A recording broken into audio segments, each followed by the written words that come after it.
So today we are going to study differentiability.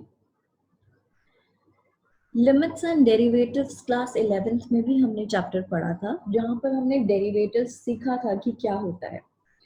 फिर से एक बार रिवाइज करेंगे। What is derivative, what is differentiation, ये क्या टर्म्स हैं, कैसे आए हैं, और फिर उसके बाद हम चलेंगे अपने मेन टॉपिक पर। तो हमने क्लास 11th में देखा था कि जो डेरिवेटिव होता है किसी भी फंक्शन का at a point C, it is given by f dash c equals to limit h tends to 0 f of c plus h minus f of c upon h. That is, अगर कभी भी हमें एक point पर एक particular instant पर change पता करना है in one quantity with respect to another quantity, तो हम डेरिवेटिव यूज करते थे, राइट? और डेरिवेटिव जो आता है वो लिमिट के कॉन्सेप्ट से ही आता है। तो यही कैसे आया था एक बार देखते हैं हम, ये कैसे हमारे पास डेरिवेटिव की डेफिनेशन ये बनी थी, हम देखते हैं। सो लेट्स सी, अगर ग्राफ में मैं प्लॉट करना चाहूं तो let this point B, if this point is c and this point is c plus h, then obviously this point is going to be f of c and ये हो जाएगा हमारे पास f of c plus h, right? तो अगर मैं इसको P point से denote कर दूं और इसको Q पॉइंट से डिनोट कर दूं, then if you join the line, if you join these two points through a line, so ये जो PQ लाइन आई है इसको हम बोलते थे सीकेंट लाइन, राइट? या इसको कॉर्ड बोल सकते हैं। तो हमारे पास इसमें जो स्लोप है of the chord PQ, that means the change in y by change in x, अगर हम देखना चाहें तो वो कितना है, तो देखते हैं। The slope of the chord PQ is, slope क्या होता था? Change in y by change in x। तो change in y, this is going to be change in y, that is f of c plus h minus f of c upon change in x, and change in x is this, so which is nothing but c plus h minus c, which is h. This is change in y by change in x. आप recall कीजिए, slope हमें यही देता है। What is slope of a line? It gives you change in y by change in x। तो ये मेरे पास आ गया। तो चेंज जो है अभी दो पॉइंट्स के बीच का चेंज है, that means we have average rate of change. अब अगर मैं आपसे बोलूं कि मुझे चेंज P टू Q नहीं चाहिए, I want change at particular point P, मैं निकालना चाहती हूँ what is the change in y by change in x eight a point P, मतलब एट एन इंस्टेंट P, एक पर्टिकुलर पॉइंट पर change चाहती हूँ।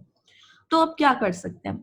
तो हम यूज करते थे लिमिट का कॉन्सेप्ट, दैट वाज अगर किसी तरीके से ये Q पॉइंट P पॉइंट पर आ जाए, एंड ऐसे ही तो पॉइंट मूव नहीं कर सकता, तो अगर हम लिमिटिंग वैल्यू लेते थे if we tend Q to P, तो हमारे पास जो ये चेंज है, अभी जो slope of the chord PQ था, तो वो चेंज हो जाएगा एक पर्टिकुलर इंस्टेंट P पर, तो मैं बता पाऊंगी what is my change, right?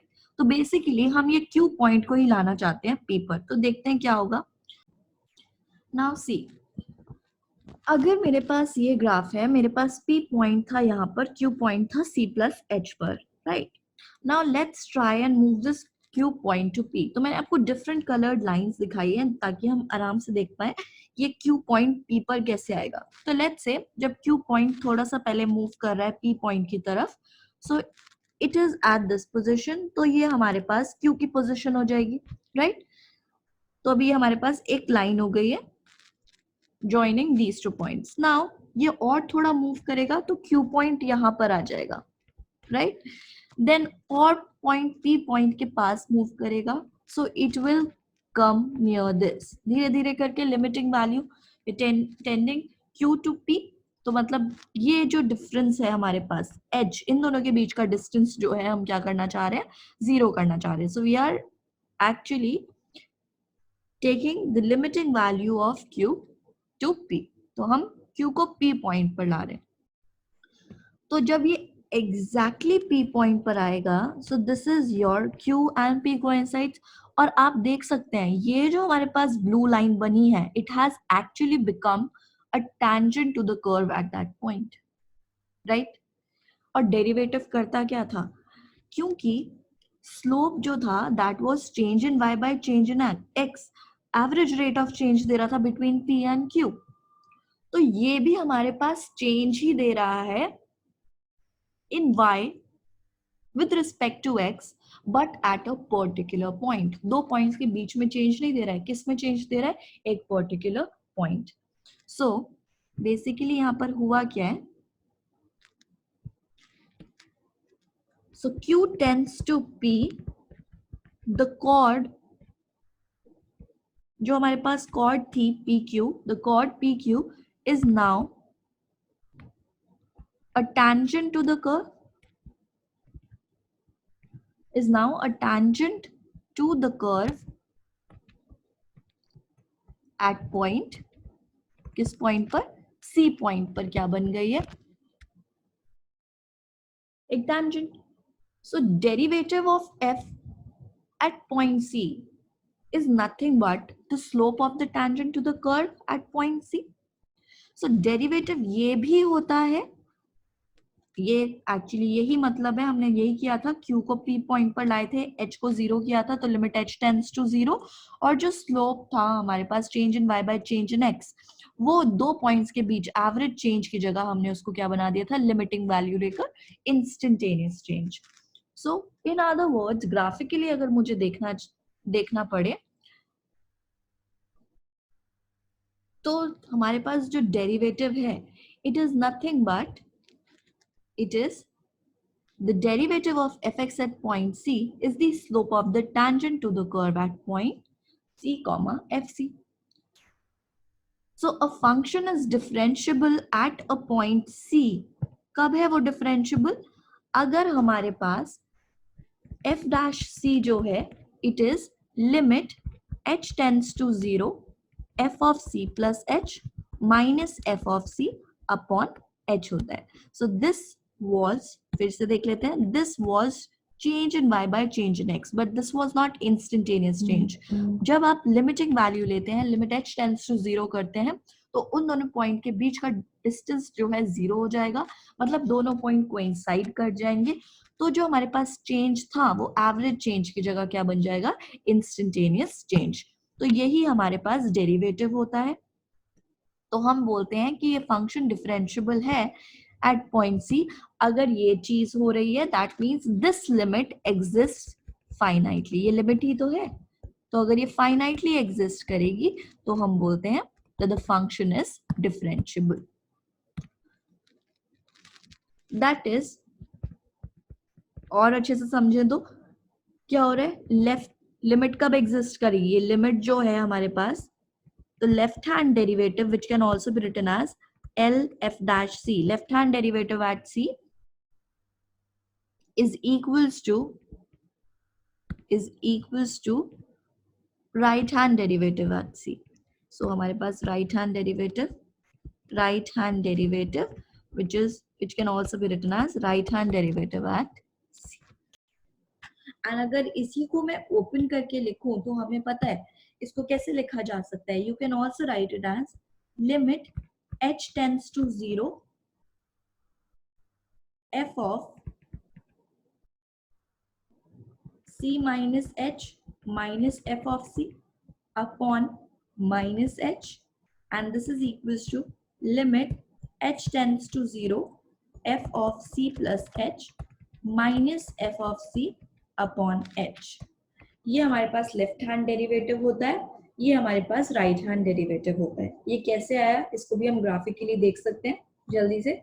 For example this is the curve, तो हमारे पास C पॉइंट ये है, C plus h is this, C minus h is this. तो आपको पता है C और C प्लस H पॉइंट को जो ज्वाइन करेगा, the line joining these two points will be,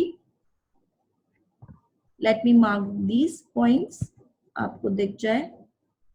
so let's say this is P, this is your Q dash, this is your Q double dash. तो जो हमारे पास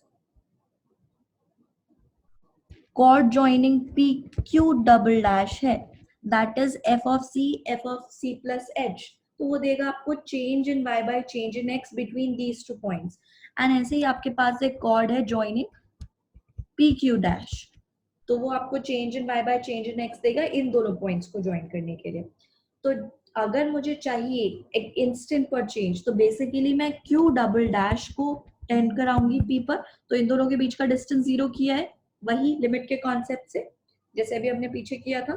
तो पहले निकालेंगे change in y by change in x, that is f of c plus h minus f of c upon इन दोनों के बीच का difference which is h, right. और वो कब कर रहे हैं, जब इन दोनों के बीच का डिस्टेंस 0 करे, that is limit h tends to 0. So that will give you the right hand limit, right. And अगर लेफ्ट हैंड लिमिट निकालना है, तो लेफ्ट हैंड लिमिट निकालने के लिए हम क्या करेंगे, Q डैश को P पॉइंट पर लाएंगे. तो Q डैश को P पॉइंट पर लाने का मतलब है change in y by change in x. Change in x कितना होगा, C minus C plus H, right. तो इसको हम एक और तरीके से लिख सकते हैं, कैसे, f of C माइनस या minus H minus f of c upon minus h. So that is change in y by change in x between these two points. है ये हमारे पास. और अगर limit h tends to 0 लिख लेंगे हम, तो मतलब हम q dash को p पर ले आए. तो this is your left hand derivative and right hand derivative. तो हमेशा याद रखेंगे कि लेफ्ट हैंड डेरिवेटिव किससे दिया जाता है और राइट हैंड डेरिवेटिव किससे दिया जाता है. क्योंकि अगर कभी भी चेक करना है whether a function is differentiable at a point or not, then we will always use this definition that if left hand derivative is equals to right hand derivative at a particular point, which in this case is C. If left hand derivative, this is f of C minus h minus f of C upon minus h. अगर ये evaluate करते हैं और right hand derivative evaluate करते हैं, which is f of c plus h minus f of c upon h. अगर ये दोनों वैल्यूज हमारे पास इक्वल आ जाती है, फाइनाइट एंड इक्वल आ जाती है, तो फंक्शन क्या होता है, function is differentiable at a point, right. तो अभी हमने देखा कि जो डेरिवेटिव था हमारे पास, फंक्शन का derivative at point C defined होता है f dash c is equals to this, right? And this in turn, if you evaluate, it will give you left hand and right hand derivative. तो left hand derivative और right hand derivative coincide करने चाहिए, दोनों same value आनी चाहिए, finite same value आनी चाहिए. तो ये तो मेथड हुआ मैथमेटिकली चेक करने का whether the function is differentiable और नॉट. डिफरेंशिएबल होंगे तो ये दोनों एग्जिस्ट करेंगे, फाइनाइटली और इक्वल होंगे.